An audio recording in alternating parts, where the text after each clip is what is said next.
time is now. Everyday lives, eternal significance.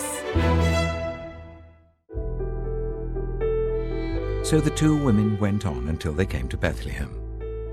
When they arrived at Bethlehem, the whole town was stirred because of them, and the women exclaimed, "Can this be Naomi?" "Don't call me Naomi," she told them. "Call me Mara, because the Almighty has made my life very bitter. I went away full, but the Lord has brought me back empty. Why call me Naomi? The Lord has afflicted me. The Almighty has brought misfortune upon me." So Naomi returned from Moab, accompanied by Ruth the Moabite, her daughter-in-law, arriving in Bethlehem as the barley harvest was beginning.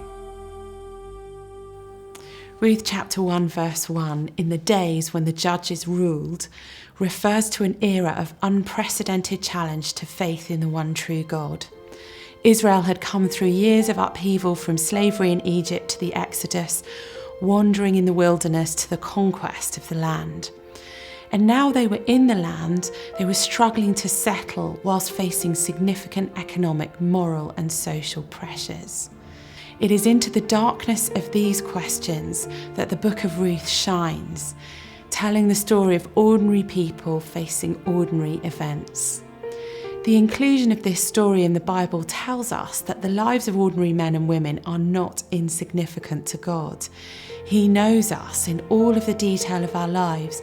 He cares for us and numbers the hairs on our heads. The book of Ruth introduces us to two key characters, Naomi and Ruth. Naomi leaves Bethlehem during a famine at the instigation of her husband, Elimelech. When Elimelech and Naomi's two sons die, she's left far from home with a foreign daughter-in-law, Ruth, who chooses to go back with Naomi to her homeland. But when Naomi arrives, people barely recognise her, asking, "Is this Naomi?" Her reply, "Do not call me Naomi, call me Mara, because the Almighty has made my life very bitter," is poignant. As Naomi means pleasant, Mara means bitter.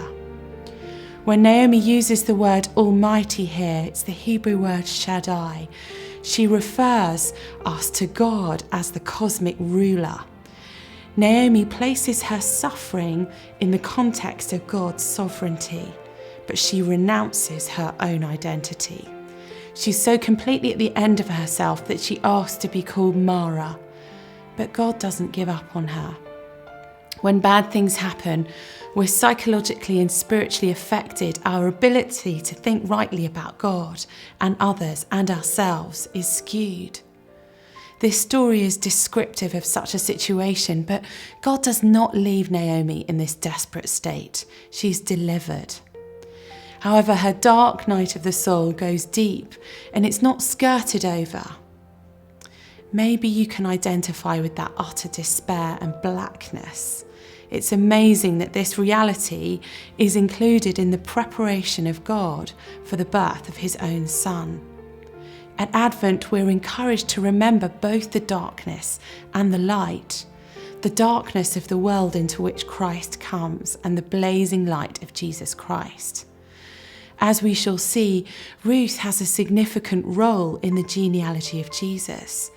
In the midst of the darkness and difficulty, we're shown the God who never lets go of us. Now Naomi had a relative on her husband's side, a man of standing from the clan of Elimelech, whose name was Boaz. And Ruth the Moabite said to Naomi, "Let me go to the fields and pick up the leftover grain behind anyone in whose eyes I find favour." Naomi said to her, "Go ahead, my daughter."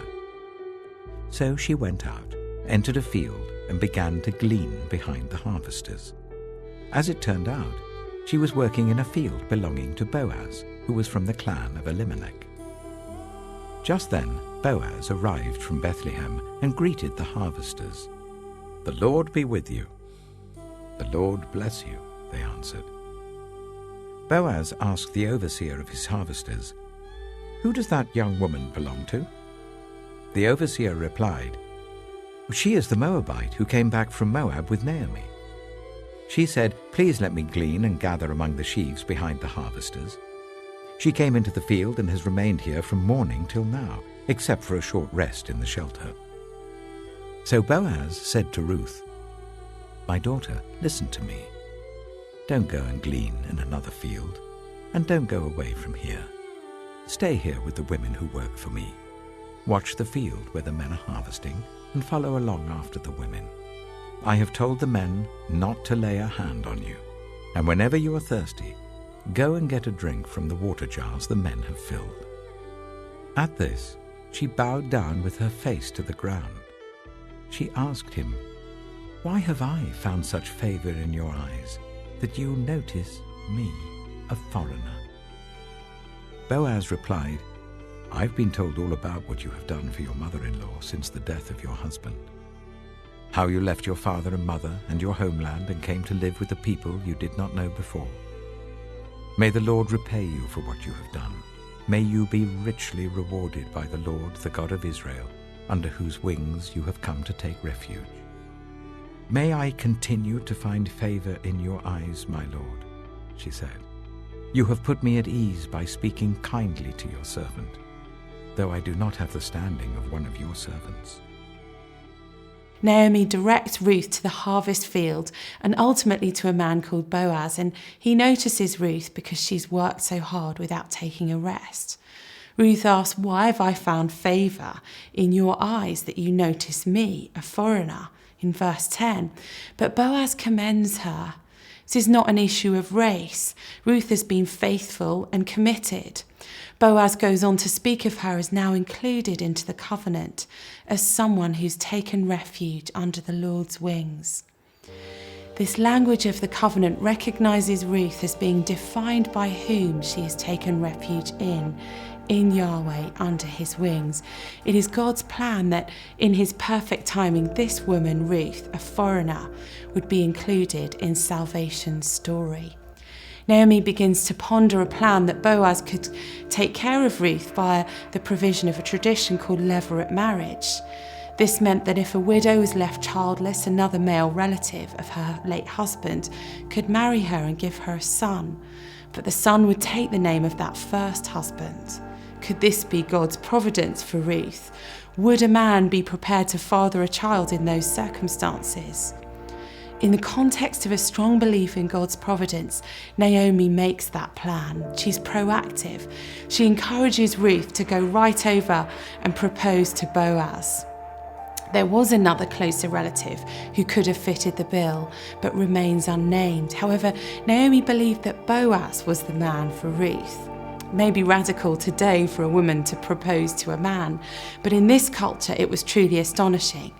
Ruth was to get into bed with this man after he'd eaten and drunk during the harvest party time and trust in his righteousness, trust that he wouldn't take advantage of her. This would have taken real courage. But Ruth does it. She trusts.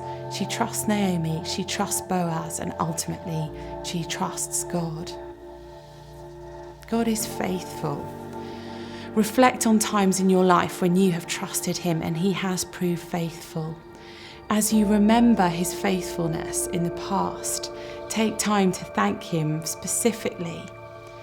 God's timing is perfect, even out of the darkness of famine, bereavement, and poverty. He made a way for something beautiful to happen. And he chose these humble individuals, Naomi and Ruth, to play a significant role in the preparation for his coming into the world.